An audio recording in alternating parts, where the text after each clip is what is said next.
గుండెకు touch, జుంబాతో fit, అదిరేట్టు dance మీరేస్తే జుంబారే అజుంబరే. పూర్తి వివరాలకు చదవండి రేపటి సాక్షి దినపత్రిక. సీఎం రేవంత్ రెడ్డి అధ్యక్షతన సీఎల్పీ భేటీ ప్రారంభమైంది. హైటెక్ సిటీలోని ఒక హోటల్లో సీఎల్పీ సమావేశం జరుగుతోంది. ఈ భేటీకి ఫిరాయింపు ఎమ్మెల్యేలు హాజరయ్యారు. సీఎల్పీ భేటీకి అరకపూడి గాంధీ, ప్రకాష్ గౌడ్, పోచారం వెళ్లారు.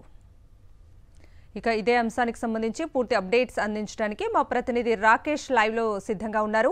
రాకేష్, చెప్పండి, సీఎల్పీ భేటీకి సంబంధించి లేటెస్ట్ అప్డేట్స్ ఏంటి? హోటల్ ట్రిడెంట్లో సీఎం రేవంత్ రెడ్డి అధ్యక్షతన సీఎల్పీ సమావేశం ప్రారంభమైంది. సమావేశం ప్రారంభం కాగానే కొత్తగా పీసీసీ అధ్యక్షుడిగా నియమింపబడ్డ మహేష్ కుమార్ గౌడ్కు సీఎల్పీ తరఫున సన్మానం చేస్తున్నారు. ప్రస్తుతం కార్యక్రమం జరుగుతుంది. ఆ తర్వాత పార్టీకి సంబంధించి ప్రభుత్వానికి మధ్య కోఆర్డినేషన్ ఏ విధంగా చేసుకోవాలి, ఈ మధ్యకాలంలో ప్రభుత్వం తీసుకున్న నిర్ణయాలను ప్రజల్లోకి ఏ విధంగా తీసుకెళ్లాలనే దానిపైన కూడా పార్టీ నేతలు, ముఖ్యంగా మహేష్ కుమార్ గౌడ్, అలాగే సీఎం రేవంత్ రెడ్డి, ఇన్ఛార్జి దీపాదాస్ మున్షితో పాటు ఒకరిద్దరు సీనియర్ నేతలు కూడా మాట్లాడే అవకాశం కనిపిస్తోంది. దాదాపుగా గంటన్నర పాటు ఈ సమావేశం కొనసాగే అవకాశం ఉన్నట్టుగా పార్టీ నేతలు చెప్తా ఉన్నారు. ముఖ్యంగా కాంగ్రెస్ ప్రభుత్వం వచ్చిన తర్వాత పలు కీలక నిర్ణయాలు తీసుకున్నప్పటికీ అనుకున్న స్థాయిలో మైలేజ్ సాధించలేకపోయాయనే అభిప్రాయం పార్టీ నేతలు వ్యక్తమవుతుంది. కమ్యూనికేషన్ గ్యాప్ అనేది కనిపించడం వల్ల నష్టపోతున్నామనే అభిప్రాయంకు పార్టీ నేతలు వచ్చారు. దాన్ని పూర్తి చేయడం కోసం ఏం చేయాలి, పార్టీ పరంగా ఏం చేయాలి, ప్రభుత్వం నుంచి ఎటువంటి డెసిషన్ తీసుకోవడం దానిపైన ఈ సమావేశంలో ఒక నిర్ణయం తీసుకునే అవకాశం కనిపిస్తుంది. ముఖ్యంగా రుణమాఫీకి సంబంధించి ఇప్పటివరకు 18,000 కోట్లు ఖర్చు పెట్టినప్పటికీ అనుకున్న స్థాయిలో మైలేజ్ రాలేదు. ఇంకా 12,000 కోట్లు పెండింగ్ ఉండడం వల్ల ఆ 12,000 కోట్లను పెండింగ్ చూపెట్టి ప్రతిపక్షాలు తీవ్ర స్థాయిలో విమర్శలు చేస్తుంది.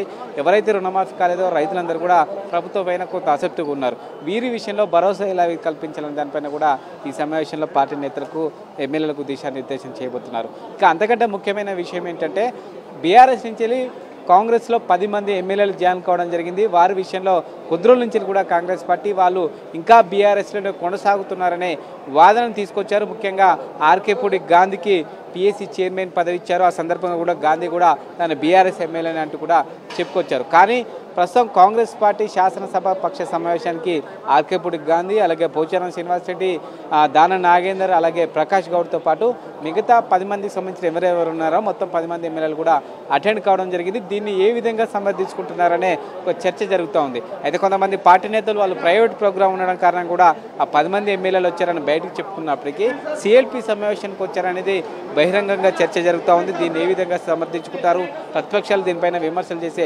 అవకాశం ఖచ్చితంగా ఉన్న నేపథ్యంలో దీనిపైన ఖచ్చితంగా ఒక చర్చ జరిగే అవకాశం అయితే స్పష్టంగా కనిపిస్తూ ఉంది. దీంతో పాటు సంబంధించి రేషన్ కార్డులు ఇవ్వాలని ప్రభుత్వం భావిస్తూ ఉంది. అక్టోబర్ 2 నుంచి కూడా దీనికి సంబంధించిన కార్యాచరణ తీసుకోబోతున్నారు.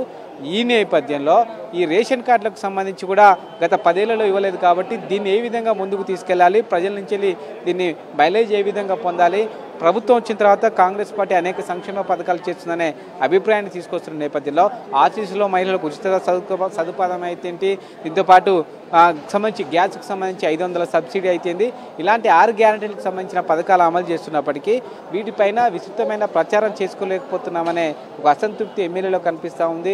ఎక్కడో కోఆర్డినేషన్ మిస్ అవుతుందనే అభిప్రాయాన్ని పార్టీకి సంబంధించిన మీటింగ్లో చెప్తున్నారు. నిన్న 3 ఉమ్మడి జిల్లాలకు సంబంధించి కరీంనగర్, వరంగల్, నిజామాబాద్ ఉమ్మడి జిల్లాలకు సంబంధించిన సమీక్ష సమావేశాన్ని పీసీసీ అధ్యక్షుడు మహేష్ కుమార్ నిర్వహించాడు. ఈ సందర్భంగా ఎమ్మెల్యేలు ఇదే అంశాన్ని ప్రస్తావించారు. ప్రభుత్వం చేస్తున్నప్పటికీ దాని మైలేజ్ పొందలేకపోతున్నాం, అధికారులు కూడా తమ మాట వినట్లేదనే అభిప్రాయం చెప్పారు. ఈ అంశం ఇక్కడ చర్చకు వచ్చే అవకాశం ఉంది. Right Rakesh, thank you.